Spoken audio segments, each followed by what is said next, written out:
द्वितीय वर्ष के विद्यार्थियों का आज की कक्षा में स्वागत है।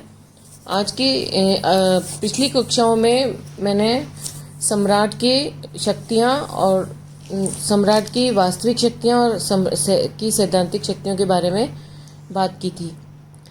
आज की कक्षा में सम्राट की ब्रिटिश शासन व्यवस्था में क्या स्थिति है, वास्तविक स्थिति क्या है और किस प्रकार से उसकी महत्व वहाँ के शासन व्यवस्था में है, उसके बारे में हम अध्ययन करेंगे। ब्रिटिश शासन व्यवस्था में सम्राट की वास्तविक स्थिति को समझने के लिए दो से तीन वाक्य जो हैं उसकी स्थिति को स्पष्ट करते हैं। पहला है सम्राट राज करता है, शासन नहीं। दूसरा, सम्राट कोई त्रुटि नहीं कर सकता। तीसरा है प्रशासन में सम्राट की वास्तविक स्थिति और प्रभाव। पहला हम देखते हैं कि सम्राट राज करता है, शासन नहीं। इस सम्राट की शक्तियों और स्थितियों का वर्णन करते हुए फाइनर ने कहा है कि यह विशाल गगनचुंबी तथा वैभवपूर्ण अट्टालिका है जिसके अंदर राजनीतिक शक्ति का एक शून्य स्थान है। यह वाक्य ब्रिटिश सम्राट की वास्तविक स्थिति को बहुत अच्छी तरीके से व्यक्त करता है। वर्तमान समय में सम्राट शासन का औपचारिक प्रधान है तथा उसके अधिकार नाम मात्र के हैं। उसके पास में जितनी भी शक्तियां हैं वह नाम मात्र की हैं। जैसे प्रधानमंत्री की नियुक्ति के संबंध में निश्चित परंपराएं हैं और वह लोक सदन के बहुमत दल के नेता को ही प्रधानमंत्री नियुक्त करने के लिए बाध्य है। कैबिनेट के सदस्यों की नियुक्ति के लिए प्रधानमंत्री द्वारा की जाती है और इसमें सम्राट की इच्छा का कोई महत्व नहीं होता। व्यवस्थापन संबंधी शक्तियों में भी सम्राट की यही स्थिति है। संसद के दोनों सदनों का अधिवेशन बुलाने और स्थगित करने का कार्य निश्चित परंपराओं और प्रधानमंत्री की मंत्रणा के आधार पर ही किया जाता है। लोक सदन को विघटित करने की शक्ति का संबंध है, वहाँ सम्राट इस शक्ति का प्रयोग प्रधानमंत्री की मंत्रणा के आधार पर ही कर सकता है। संसद में सम्राट के द्वारा जो भाषण पढ़ा जाता है वह मंत्रिमंडल के द्वारा ही तैयार किया जाता है और उसमें कोई भी परिवर्तन नहीं किया जा सकता। इस प्रकार सैद्धांतिक रूप से सम्राट की स्वीकृति के बिना कोई विधेयक कानून नहीं बन सकता, किंतु व्यवहार में सम्राट किसी विधेयक को अस्वीकृत नहीं करता। वर्तमान में निषेधाधिकार का यह आज के दिन मृत प्राय प्रथा है और पिछले 300 वर्षों से इसका कभी प्रयोग नहीं किया गया है। इस प्रकार सम्राट की सब अन्य शक्तियाँ, समस्त शक्तियाँ जो हैं वह भी सैद्धांतिक ही हैं। व्यवहार में उसकी शक्तियों का प्रयोग मंत्रिमंडल के द्वारा किया जाता है।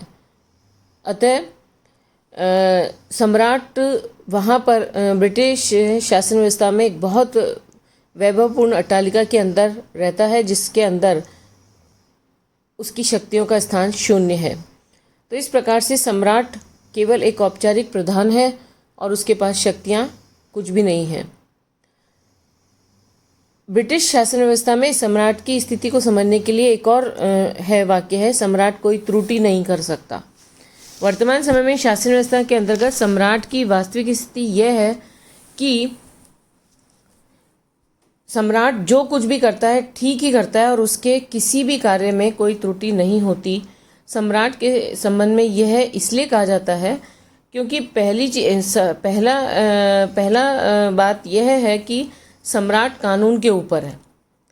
सम्राट कोई त्रुटि नहीं कर सकता, अर्थात वह कानून से परे होता है, उसके ऊपर कानूनी कार्यवाही नहीं की जा सकती, वह कानून के नियंत्रण में नहीं है। ब्रिटिश सम्राट न्यायालयों के क्षेत्राधिकार से मुक्त है और उसके विरुद्ध किसी भी न्यायालय में कोई भी दीवानी या फौजदारी अभियोग नहीं चलाया जा सकता है। कानून की दृष्टि में राजा कभी अपराधी नहीं हो सकता है। ऐसा इसकी वास्तविक स्थिति इसलिए है क्योंकि वो जो भी कार्यवाही करता है, जो भी कार्य करता है वह प्रधानमंत्री की परामर्श से ही करता है, स्वयं के कार्य से नहीं करता।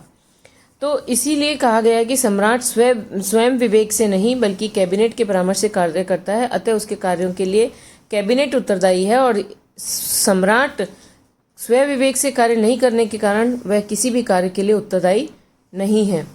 तो इस प्रकार से सम्राट कभी कोई त्रुटि नहीं करता है।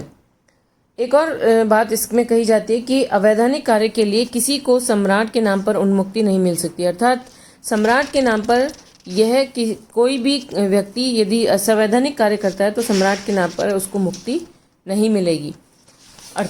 इस प्रकार सम्राट कोई त्रुटि नहीं कर सकता और उसके द्वारा किए गए जो भी कार्य हैं उसके लिए कैबिनेट उत्तरदायी होती है। एक और स्थिति हम देखेंगे सम्राट की। ब्रिटिश प्रशासन में सम्राट की स्थिति को समझने के लिए शक्ति और प्रभाव में अंतर किया जाना चाहिए। ब्रिटिश सम्राट एक संवैधानिक शासन मात्र है और वह राज्य करता है, शासन नहीं करता। वह एक स्वर्णिम शून्य है, रबड़ की मोहर है। अर्थात वह स्वयं कोई शक्ति के स्थान पर लाभदायक प्रभाव, वह किसी भी प्रकार का शक्ति का प्रयोग स्वयं नहीं करता है और इस प्रकार सम्राट को एक निष्क्रिय इकाई माना जाता है। किंतु वास्तव में हम देखें तो वास्तविक प्रशासन में सम्राट एक निष्क्रिय इकाई नहीं है। वह अपना प्रभाव उत्पन्न कर सकता है और उस अपने प्रभाव के द्वारा प्रशासन को प्रभावित कर सकता है।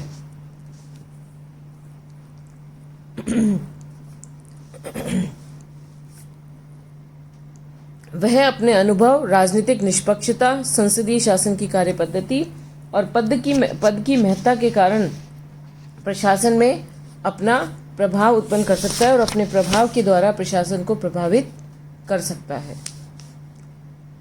धन्यवाद।